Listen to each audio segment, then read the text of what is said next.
Saya Devi Vania Damayanti akan menjelaskan materi tentang cache memory. Cache memory adalah memori berukuran kecil yang sifatnya sementara. Kapasitas cache memory sangat kecil dibanding dengan memori utama dan hard disk.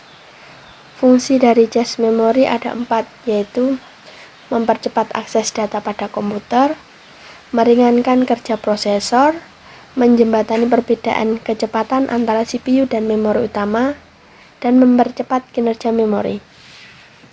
Tipe-tipe cache ada 2 tipe yang biasa digunakan, diantaranya memory cache dan disk cache. Memory cache atau RAM cache ini adalah sebuah porsi memori yang dibuat dengan kecepatan tinggi static RAM, dan tipe ini lebih efektif karena hampir semua program dapat mengakses data atau perintah yang sama berulang kali. Itu artinya semakin banyak informasi yang disimpan di static RAM, maka komputer akan semakin sering menggunakan cache ini ketimbang menggunakan dynamic RAM yang relatif lambat.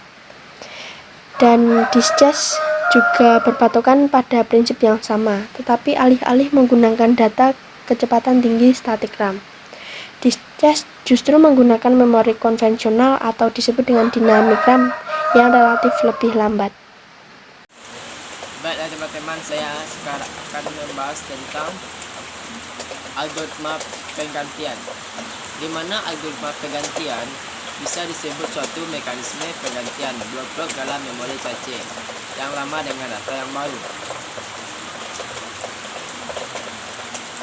Dalam pemetaannya tidak diperlukan algoritma ini, namun dalam pemetaan asosiatif dan asosiatif set, algoritma ini mempunyai peran penting karena meningkatkan kinerja cache memorinya. Saya akan menjelaskan mengenai pengertian memori internal. Pasti kalian tidak akan pernah merasa asing lagi dengan kata-kata memori. Memori yakni sebuah penyimpanan, sedangkan memori internal itu sendiri adalah penyimpanan yang dapat diakses langsung oleh prosesor.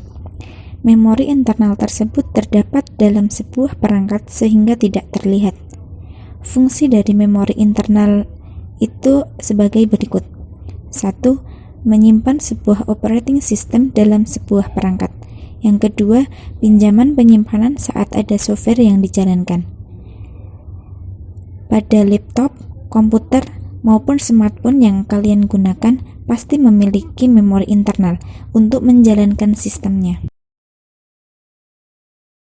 Di sini saya akan menjelaskan tentang contoh-contoh memori internal. Salah satu contoh memori internal adalah RAM. RAM atau Random Access Memory adalah suatu memori penyimpanan yang bersifat sementara, random, atau acak. RAM sendiri memiliki beberapa jenis. Salah satunya adalah DDRAM, SDRAM, DRAM, SRAM, dan EDORAM.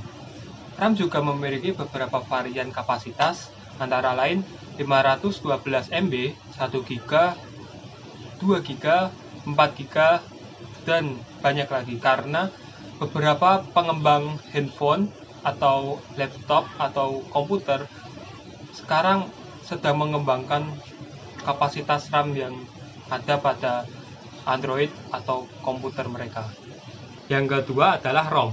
ROM atau Read Only Memory adalah suatu penyimpanan memori yang bersifat permanen. Jadi, apabila kita memiliki data atau program yang tersimpan pada ROM, namun ROM tersebut tidak dialiri listrik, maka data atau program tersebut tidak akan hilang. Untuk kapasitas ROM bisa mencapai 512 GB, 1 tera, 2 tera, dan masih banyak lagi. Semakin banyak sisa kapasitas yang kita miliki pada ROM, semakin baik pula kinerja laptop atau PC kita. Oke, yang ketiga adalah SSD.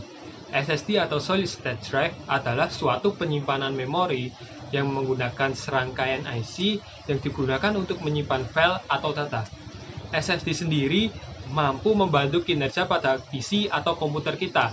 Biasanya, para gamers menggunakan SSD untuk menyimpan data game mereka, sehingga kinerja pada saat kita menggunakan game atau membuat sebuah program tidak lemot atau lag. Mungkin itu saja yang bisa saya sampaikan terkait contoh-contoh memori internal.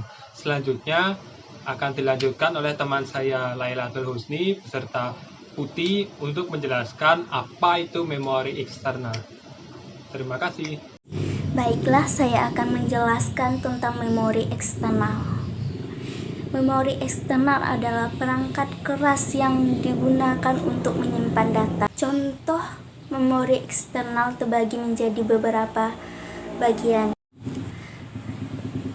Yang pertama, flash disk, yaitu perangkat keras yang dihubungkan dengan USB yang mempunyai kapasitas yang sangat besar dan mampu menyimpan foto, file, dan lain-lain. Yang kedua, hard disk merupakan komponen utama pada komputer. Sebuah data, baik file maupun data program, akan tersimpan pada hard disk. Yang ketiga, CD, yaitu sebuah piring optik yang menyimpan data sebanyak 700 MB.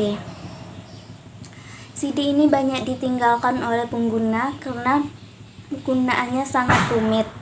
Tapi CD ini mempunyai satu keunggulan, yaitu tidak mempunyai virus. Contoh penyimpanan eksternal selanjutnya yaitu nomor 4, DVD. DVD merupakan media penyimpanan eksternal pengembangan dari CD. Keunggulan dari DVD yaitu memiliki kapasitas yang lebih besar, kualitas video dan audio yang lebih baik dibandingkan dengan CD.